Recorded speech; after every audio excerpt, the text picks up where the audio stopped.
22 years ago, I fell into the world of real estate. It wasn't a career choice I thought of. In fact, I didn't even know what I wanted to be. And my tutor at my very expensive boarding school in England told me that the best I could do was that I could be a butler. I was at school, I did sport, I did acting, I did everything apart from being academic. And that's why I just had absolutely no idea what I wanted to do at all. I very quickly went into hospitality, but I realised that that wasn't for me.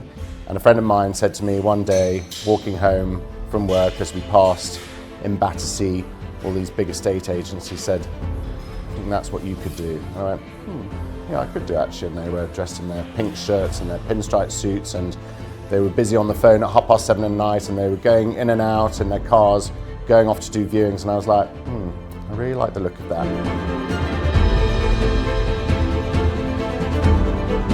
75 days, no alcohol, no cheat meals, 45 minutes of exercise indoors, 45 minutes of exercise outdoors every day, an absurd amount of water, and 10 pages of reading minimum.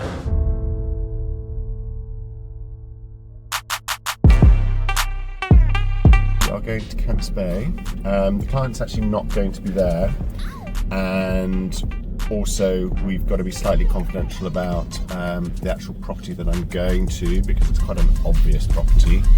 So we'll chat about it, and then if you guys can go and get some stuff in Camps Bay and stuff like that. I'm not going to be that long, but it'd be just cool to get some nice content, and it's not far from the strip as well.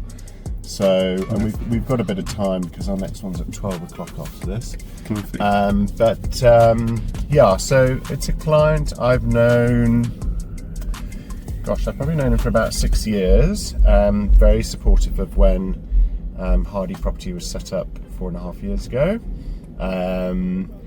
And has always come to me for advice, and he's now asked me to value.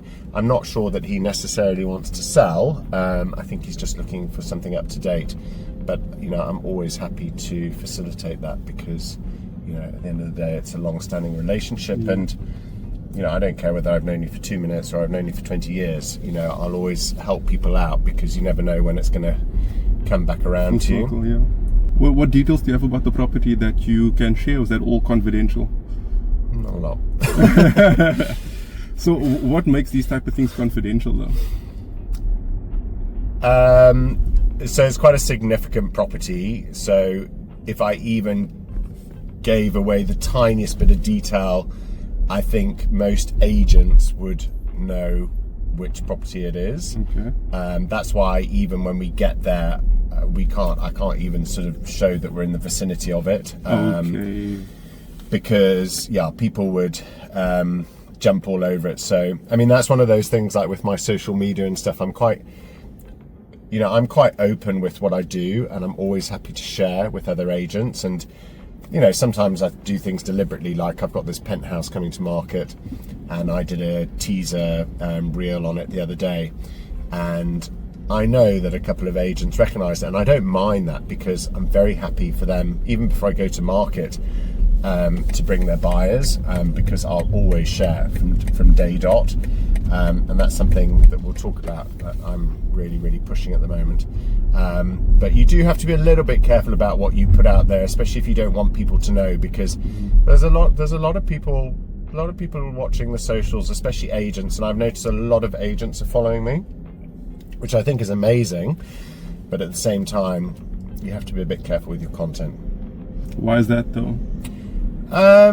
Look, I'm overly trusting, but at the end of the day, this is real estate in a city, and not everyone can be trusted, and I'd be a fool to think that people wouldn't go for the opportunity of contacting the client and saying, oh, have you got a mandate in place? Can we sell it for you, etc., etc. And look, a lot of my relationships with my clients are based on trust, and they wouldn't. but you can't take the chances. So look, I mean, I saw another agency's social media the other day, and I looked at it and I was like, oh, I hope you got a mandate in place, because I knew exactly what apartment it was. So you see the opportunity? No, but I mean, I know which apartment it is, and I'm not the type of person to call the client up and go, you know, can I list it for you? Yeah, if I had a buyer who I knew for that, it'd be different, I would. But I'm also not one of those that I'm not an agent who calls people all the time as well. I've got enough going on without having to try and call people and get business that way. So how do you get most of your business anyway? Is it a lot through the relationships and network that you Yeah, build? so when I set up Hardie Property 4.5 years ago, my biggest fear was that I didn't know enough people. But what I found that was people were very, very supportive of having your own business, and yeah, the support was absolutely incredible. So a lot of the business that I get is referral business, and then I do get a lot through Instagram, especially. But Cape Town's a small place, and it's a real it's a real referral network. So most of my business comes from referrals, or you know, it's or repeat business, or recommendations, referrals, that kind of thing. But I do, my main platform, and I've always been very consistent with it, is Instagram, and I do get quite a lot of business through Instagram, media. yeah, through social media.